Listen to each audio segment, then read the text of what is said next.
Hello dear students, good morning, good evening, all of you. कैसे हैं आप सब? आई होप कि आप बहुत अच्छे हैं और बहुत ही अच्छी तरीके से आप टैक्स कंसल्टेंट कोर्स को कवर कर रहे हैं। हम बात कर रहे हैं इंपोर्ट एक्सपोर्ट इन जीएसटी।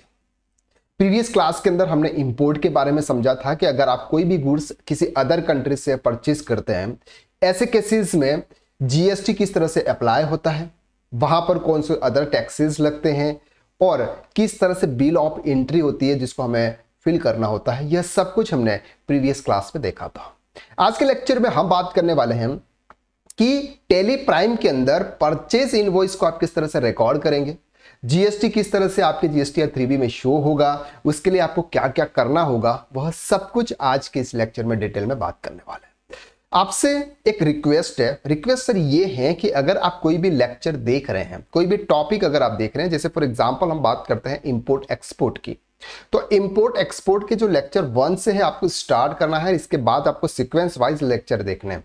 अगर आप बीच में कोई लेक्चर्स देख रहे हैं और आपको वहां पर अगर समझ में नहीं आ रहा है तो फिर सर इसकी गारंटी हमारी नहीं रहेगी, क्योंकि एक्चुअल में होता है कि कोई भी लेक्चर किसी दूसरे लेक्चर से अटैच होता है, लिंक होता है। जब तक आप वो वाला लेक्चर्स नहीं देखोगे तब तक आपको सेकंड वाला लेक्चर्स आपको समझ में नहीं आएगा। ऐसे बहुत सारे लेक्चर्स में ऑलरेडी होता है और आने वाले लेक्चर्स में भी होता रहेगा। तो आपको ये ध्यान रखना है कि अगर आपको कोई भी टॉपिक्स कवर कर रहे हैं, बीच में से कोई भी लेक्चर्स आप उठाओगे और वहां से अगर आप देखना शुरू करोगे और आपको समझ में नहीं आएगा तो फिर सर आप हमें ये नहीं बोलोगे कि सर हमको समझ में नहीं आ रहा। तो आपसे रिक्वेस्ट यही है कि कोई भी टॉपिक है स्टार्टिंग से अगर आप देखेंगे तो आपको ईजिली समझ में आ जाएगा। चलिए अब बात करते हैं कि sir import of GST, import of goods in GST, यानी कि गुड्स को अगर हम कोई इंपोर्ट कर रहे हैं ऐसे केसेस में टैली प्राइम के अंदर कैसे ट्रांजैक्शन को रिकॉर्ड किया जाता है। हमने एक डमी कंपनी क्रिएट की हुई है जिसका नाम है इंपोर्ट एंड एक्सपोर्ट। ये हमने कंपनी क्रिएट की हुई है और ये डमी कंपनी है। इसके अंदर हमने लेजर्स भी ऑलरेडी क्रिएट कर चुके हैं। जो ट्रांजैक्शन रिकॉर्ड रिलेटेड जो भी हमको लेजर्स की रिक्वायरमेंट होती है वो लेजर्स सभी हमने रिकॉर्ड कर चुके हैं। तो वो लेजर्स भी मैं आपको स्टेप बाय स्टेप जैसे जैसे आते जाएंगे ट्रांजैक्शन रिकॉर्ड करते समय मैं आपको उसको डिटेल में एक्सप्लेन करता जाऊंगा। ठीक है, अब सर सबसे पहले ये समझते हैं कि एक्चुअली ट्रांजैक्शन रिकॉर्ड करते समय हमें किन किन दो चीजों का ध्यान रखना है, एक्चुअली ये चीजें किस तरह से वर्क करती है। देखिए यहां पर आपके पास में दो पर्सन है। एक है सर आपकी पार्टी जिनसे आपने गुड्स परचेज किया हुआ है और दूसरी है सर आपकी गवर्नमेंट जिनको आपको टैक्स पे करना है। हमने प्रीवियस क्लास में देखा था कि जब भी हम कोई भी गुड्स परचेज करते हैं जीएसटी कौन सी वैल्यू पे चार्ज किया जाता है sir? Assessable value. Assessable value कैसे आती है? Basic value plus custom duty plus freight charges plus insurance, जो भी अदर चार्जेस होंगे वो सब मिलाकर जो भी वैल्यू आएगी उस वैल्यू पर आपको जीएसटी पे करना होगा। अब सर हमें पार्टी को कितना देना? हम परचेज इनवॉइस को रिकॉर्ड कर रहे हैं तो परचेज इनवॉइस के अंदर हम वो चीज रिकॉर्ड करते हैं जिसमें पार्टी को हमको देना होता है। तो यहां पर हम ये मान के चलते हैं कि फॉर एग्जाम्पल हमारे पास में कोई सिंगापुर की पार्टी है। कहां की पार्टी है सर? सिंगापुर की पार्टी है। अब उस सिंगापुर की पार्टी को हमें कितना देना है? फॉर एग्जांपल ये मान के चलते हैं कि सर हमने आईफोन परचेज किया। कितने आईफोन? 10 आईफोन, 100 आईफोन परचेज किए मल्टीप्लाई बाय 10,000, तो ये रेट आया सर हमारे पास में 10 लाख रुपीज। 10 लाख रुपीज के हमने गुड्स परचेज किए हैं।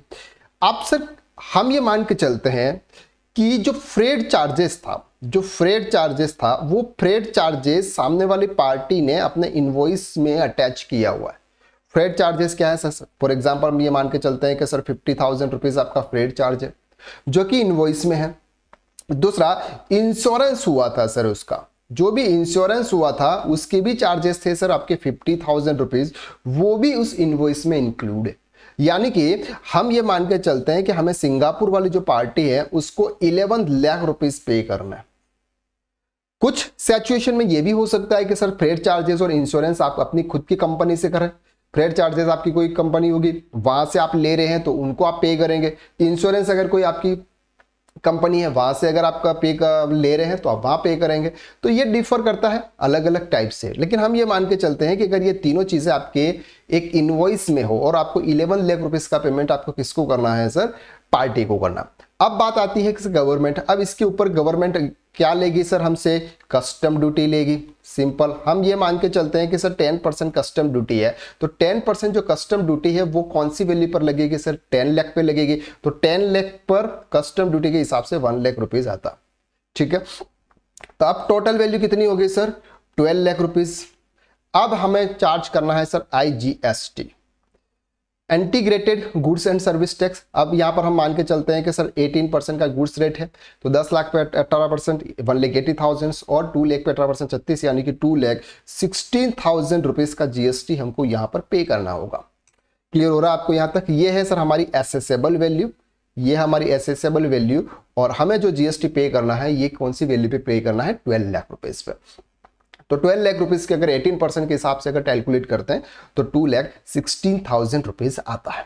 अब हमें इस इनवॉइस को, फॉर एग्जांपल ये हमारा इनवॉइस है, और इस इनवॉइस को हमें टैली प्राइम के अंदर रिकॉर्ड करना है। तो वो कैसे करेंगे वो अब हम समझते हैं सर। ध्यान से समझना, बहुत ही इंपॉर्टेंट है। अगर आप इंपोर्ट एक्सपोर्ट वाली ऐसी कंपनी में जॉब कर रहे हैं जहां पर आपका इंपोर्ट एक्सपोर्ट होता होगा तो वो आपके लिए बहुत ही इंपॉर्टेंट है। चलिए सर, हम अब चलते हैं टैली पे। ये है सर हमारा डमी टैली, और अगर हमने पहले कोई अगर इनवॉइस रिकॉर्ड किया होगा तो वो भी हम यहाँ पर एक बार डिलीट कर लेते हैं उस ट्रांजैक्शन को। एंड चलिए, तो अब यहाँ पर हमने कोई भी ट्रांजैक्शन रिकॉर्ड नहीं किया है, ये हमारा फर्स्ट ट्रांजैक्शन होगा। चलना है सर वाउचर में। हमने लेजर्स ऑलरेडी क्रिएट किए हुए, मैं आपको डिटेल में बताऊंगा। जैसे वाउचर्स में जाएंगे यहाँ पर आपको F9 प्रेस करना है। सप्लायर इनवॉइस नंबर, यहाँ पर जो भी आपका इनवॉइस नंबर होगा, बिल ऑफ एंट्री नंबर भी हो सकता है, जो भी इनवॉइस नंबर है वो आपको यहाँ पे एंटर करना है। डेट आपकी आ जाएगी।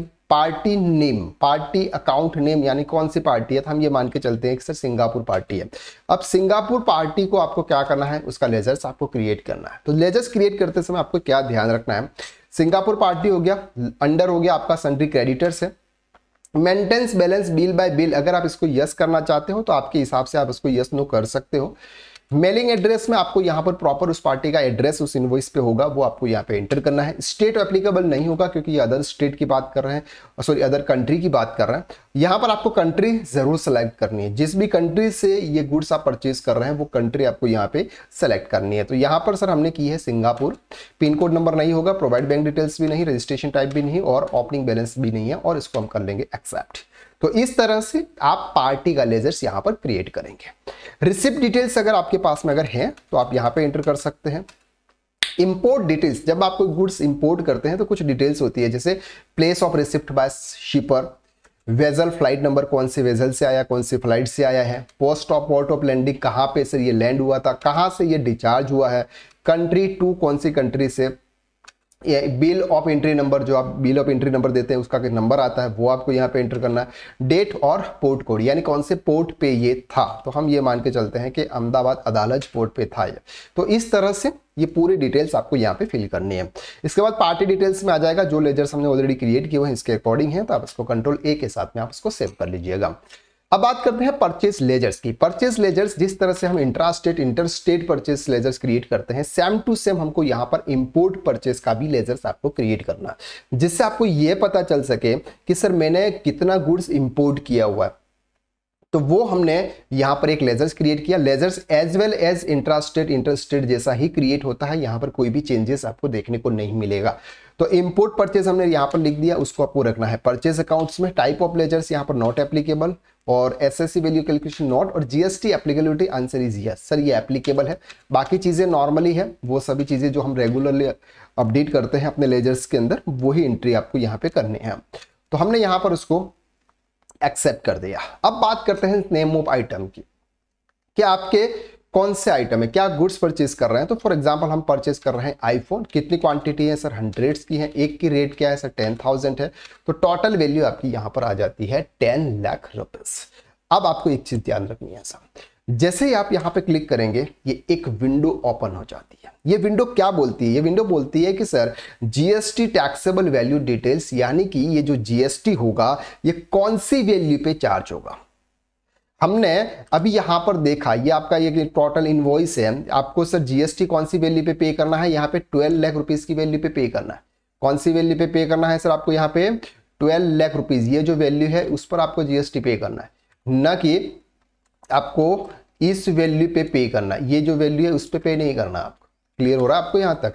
तो ये यहां पर आपको ओवरराइड टैक्सेबल वैल्यू के ऑप्शंस को आपको यस करना होगा। देखिए आपके केसेस में ये ऑप्शंस नहीं अगर आए, अगर आपके केस में ऑप्शन में ये ऑप्शन अगर नहीं आए तो इसके लिए आपको क्या करना है, आपको F12 की प्रेस करनी है। जैसे ही आप F12 की प्रेस करेंगे और आप यहाँ पर GST डिटेल्स में आएंगे, कहाँ पर आएंगे सर, ये GST डिटेल्स, ये जो GST डिटेल्स है यहाँ पर आपको आना है, या आपको आई होप कि ये नजर आ रहा है, ये मॉडिफाई GST और HSN रिलेटेड डिटेल्स, ये ऑप्शंस अभी आपका नो है, इस वजह से वो विंडो आपकी ओपन हो रही। अगर आप इस ऑप्शन को अगर आप यस कर देते हैं, ये जो ऑप्शंस है अगर इसको आप यस कर देते हैं तो वहां पर ये वाली विंडोज ओपन होती है। क्लियर है? तो इस विंडोज का हमारे लिए कोई काम नहीं है। क्यों नहीं है? क्योंकि ऑलरेडी हमने आइटम्स के अंदर ये सब चीजें डाल के रखी हुई है, तो यहां पर इसकी नीड नहीं है। तो इसके लिए आपको क्या करना है सर, सिंपल F12 की प्रेस करना है और F12 की में आपको यहां पे बैंक डिटेल्स में जाना है, सॉरी GST डिटेल्स में जाना है और GST डिटेल्स में इस ऑप्शन को आपको क्या कर देना है सर, नो कर देना है। जैसे आप इस ऑप्शन को नो करेंगे ये विंडो आपकी ओपन हो जाएगी। ओवरऑल टैक्सेबल वैल्यू, इस ऑप्शन को आपको क्या करना है सर, यस करना है। अब टैक्सेबल वैल्यू यानी कि ये जो GST है ये कौन सी वैल्यू पे चार्ज होगा, GST आपकी कौन सी वैल्यू पे चार्ज होगा, तो ये होगा सर 12 लाख रुपीज। तो आपको यहाँ पर 12 लाख रुपीज करके आपको इसको एंटर कर देना है। ठीक है, अब यहाँ पर सर हमारे पास में दूसरा आइटम नहीं है, लेकिन इसके साथ में क्या है यहाँ पे, फ्रेट चार्जेस। तो हमने फ्रेट चार्जेस का लेजर क्रिएट किया हुआ है, इसको भी एक बार देख लेते हैं। डायरेक्ट एक्सपेंसेस है नॉट एप्लीकेबल। अब यहाँ पर GST नॉट एप्लीकेबल रखिएगा और अगर आपको ये है कि सर ये जो अदर कंट्रीज से अगर आप कोई फ्रेट चार्जेस कर रहे हैं और आप with in state with in country के अंदर भी अगर फ्रेट चार्जेस करें तो दोनों को आप सेपरेट कर लीजिएगा। क्योंकि क्या होगा कि जगह विद इन स्टेट अगर हम करते हैं उसके ऊपर GST एप्लीकेबल होता है, लेकिन यहाँ पर अभी हम GST एप्लीकेबल नहीं करेंगे क्योंकि यहाँ पर हमको टैक्स कैलकुलेट नहीं करना, ध्यान से समझना। तो वहां पर क्या आएगा, जब GSTR 3B के अंदर जाएंगे तो फिर वो उसमें मिसमैच बताएगा, इसलिए इस ऑप्शन को आपको नॉट एप्लीकेबल कर देना है। वैल्यू कितनी है सर, 50,000। इसी तरह से हम यहां पर बात करते हैं सर आपके इंश्योरेंस चार्जेस की, सेम टू सेम आपका ये भी ऐसे ही बनेगा सर, डायरेक्ट एक्सपेंसेस है not applicable, GST not applicable. ठीक है, अब सर ये बात चलिए फ्रेट चार्जेस इंश्योरेंस चार्जेस को डायरेक्ट एक्सपेंसेस में क्यों लिया, क्योंकि सर ये कि अगर हम मैन्युफैक्चरिंग रिलेटेड से अगर बात करते हैं तो ये डायरेक्ट एक्सपेंसेस में आते हैं, उस फ्रेट चार्जेस के उस गुड्स के रिलेटेड ही है। अगर आप ट्रेडिंग अकाउंट्स की बात करें तो आप इसको इनडायरेक्ट एक्सपेंसेस में ले सकते हैं। ठीक है, तो ये हो गया सर आपका 50,000। तो आपको पार्टी को टोटल कितना देना है सर, 11 लाख रुपीज आपको यहाँ पर पे करना है। ठीक है, नरेशंस अगर आपको कुछ लिखना है तो आप यहाँ पे लिख सकते हैं। तो ये ट्रांजैक्शन हमने रिकॉर्ड कर दिया, तो हमारा क्या हुआ सर, पार्टी का जो ट्रांजैक्शन है वो रिकॉर्ड हो गया। अब हम जाएंगे बैलेंस शीट में, बैलेंस शीट में आप देखेंगे तो यहाँ पर आपको दिख रहा है सर सन्ड्री क्रेडिटर्स, क्या दिख रहा है, सन्ड्री क्रेडिटर्स, और यहाँ पर आपको दिख रहा है क्लोजिंग स्टॉक और आपका जो लॉस है वो दिख रहा है। आपको P&L में जाएंगे तो यहाँ पर आपको इंपोर्ट परचेस, ठीक है, फ्रेट चार्जेस और इंश्योरेंस चार्जेस, आईफोन का स्टॉक आपको यहाँ पर 10 लाख रुपीज का नजर आ रहा है। ठीक है सर, चलो अब देखते हैं कि जब भी हम कोई भी गुड्स इंपोर्ट करते हैं उस समय हमारा जो GST का जो पेमेंट होता है ना, वो कस्टम ड्यूटी के साथ में ही आपको पे करना होता है। अलग से आपको सेपरेटली उस ट्रांजेक्शन को खड़ा नहीं करना है, उस अकाउंट्स को पेएबल नहीं करना है। तो यहां पे क्या होगा, जो भी GST का पेमेंट होगा वो कैसे होगा, कस्टम ड्यूटी के साथ में ही हो जाएगा, अलग से GST पोर्टल पर जाकर आपको पेमेंट नहीं करना है। तो ऐसे केसेस में यहां पर आपको जो GSTR 3B के अंदर आपकी जो ITC है वो कैसे नजर आएगी, तो आप यहां पर देखेंगे, यहां पर आप देख रहे हैं sir input tax credit available. ठीक है, ये आ रहा है फिर आपका input tax credit available 2,16,000। I hope कि यही वाला अमाउंट है, यही वाला अमाउंट है सर, आई होप कि यही वाला अमाउंट है। ठीक है, यही है ना, 2,16,000 रुपीज। ये अमाउंट आपका यहां पे आ रहा है 2,16,000। अगर आप यहां पर देखेंगे तो आपको ये दिख रहा है सर इंपोर्ट ऑफ गुड्स, दिख रहा है आपको प्रॉपर तरीके से, इंपोर्ट ऑफ गुड्स, ये क्लियर है, इंपोर्ट ऑफ गुड्स। तो ये इंपोर्ट ऑफ गुड्स का 2,60,000 है, ये ऑटोमेटिकली आपका आ जाता है जब आपने सिंगापुर वहां पर पर्सन से सिंगापुर आपने सेलेक्ट किया था, क्योंकि अदर कंट्री का हम करते हैं तो यही माना जाता है कि सर ये इंपोर्ट हो रहा है। क्लियर हो गया। लेकिन आप देखेंगे ना कि सर आपके करंट लाइबिलिटीज में आपको कहीं पर भी नजर नहीं आता है, ये करंट लाइबिलिटीज में आपके ड्यूटीज एंड टैक्सेस में अभी इंपोर्ट परचेस का जो GST वो नजर नहीं आ रहा, तो आप मैच कैसे करेंगे, क्योंकि इसका तो आपको इनपुट टैक्स क्रेडिट मिलना है और आपके GSTR 3B में तो आपको शो हो रहा है। तो आपको इसका क्या करना होगा, ट्रांजैक्शन पास करना होगा। ट्रांजैक्शन क्या पास करना होगा, सिंपल, या तो आप पेमेंट पे पास कर सकते हो या फिर आप जेवी कर सकते हो। हम बात करते हैं सर जेवी की। कस्टम ड्यूटी हम पे करेंगे सर, कस्टम ड्यूटी भी हमने यहाँ पर डायरेक्ट एक्सपेंसेस रखा है। डायरेक्ट एक्सपेंसेस कस्टम ड्यूटी का क्यों रखा हुआ है? क्योंकि ये हमारे लिए एक्सपेंस है, क्योंकि इसका हमें आईटीसी नहीं मिलेगा। Input tax credit custom duty का नहीं मिलता। इनपुट टैक्स क्रेडिट उसी का मिलता है कि जिसको हम पार्टी से कलेक्ट करते हैं। अब कस्टम ड्यूटी गुड्स पे तो लगता नहीं है, वो तो सिर्फ इंपोर्ट पे लगता है। तो जब हम सेल्स करेंगे वहां पर कस्टम ड्यूटी एप्लीकेबल नहीं होगा, तो ऐसे केसेस में आपको इसका आईटीसी नहीं मिलेगा। तो ये आपके लिए क्या बन जाएगा सर? डायरेक्ट एक्सपेंसेस है। ठीक है, तो यहां पर हमने मान के चलते हैं कस्टम ड्यूटी कितनी है सर? 1 लाख रुपीज की। एक और डेबिट कीजिएगा और यहां पर लिख लीजिए सर आईजीएसटी, इनपुट आईजीएसटी। ये भी कितना है सर आपका? 2,16,000 रुपीज। और टोटल आप कैश में पेमेंट उसको कर सकते हैं। और यहाँ पे नरेशंस आपको जो भी लिखना है वो आप लिख लीजिए, ताकि फ्यूचर में पता चले कि सर ये पेमेंट आपने किस रूप में किया था। कैलकुलेशन करना हो तो वो भी आप दिखा दीजिएगा सर। 1 लाख और 2,60,000 का कैलकुलेशन कैसे आया, ये अमाउंट कैसे आया, वो कैलकुलेशन भी आप नरेशन में लिख सकते हैं। ठीक है, तो ये ट्रांजैक्शन हमने रिकॉर्ड कर दिया। अब आप चलेंगे सर यहाँ पर बैलेंस शीट्स में, और बैलेंस शीट्स में आप देखेंगे यहाँ पर ड्यूटीज एंड टैक्सेस में 2,16,000 रुपीज का आपको इनपुट आईजीएसटी नजर आ रहा है। जो इनपुट आईजीएसटी आपके जीएसटीआर 3B में आपको शो हो रहा है, वही आपका आईजीएसटी आपके इनपुट आईजीएसटी के लेजर में शो हो रहा है। ये डेबिट बैलेंस है, इसका मतलब ये है कि हमने पे किया हुआ।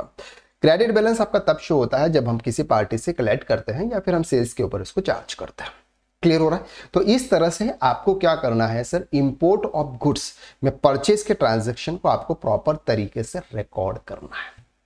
आई होप कि इस लेक्चर्स के माध्यम से आपको ये इजीली क्लियर हो गया कि आप किस तरह से इंपोर्ट ट्रांजैक्शन को आप रिकॉर्ड करेंगे।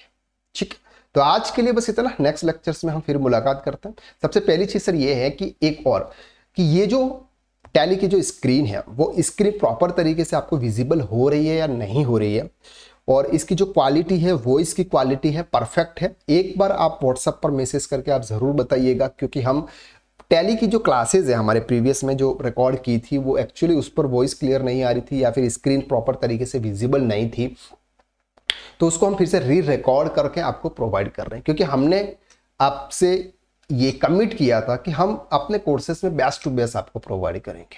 ऐसा नहीं है कि एक बार आपने कोर्स परचेस कर लिया और आपको जो मिल गया वही काफ़ी, क्योंकि आप बहुत सारे स्टूडेंट्स की इस तरह से क्वेरी थी कि सर प्रॉपर तरीके से दिख नहीं रहा है, ये है। तो उसको सोल्यूशन ये है कि हम उसको री रिकॉर्ड करके अपलोड करने वाला है।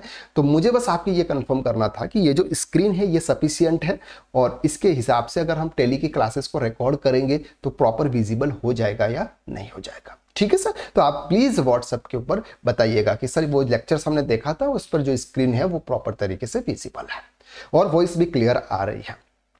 ठीक है सर, चलो तो आज के लिए बस इतना। नेक्स्ट लेक्चर्स में फिर मुलाकात करते हैं। तब तक के लिए हंसते रहिए, मुस्कुराते रहिए और KSR एकेडमी के कोर्सेज को देखते रहिए। Thank you so much.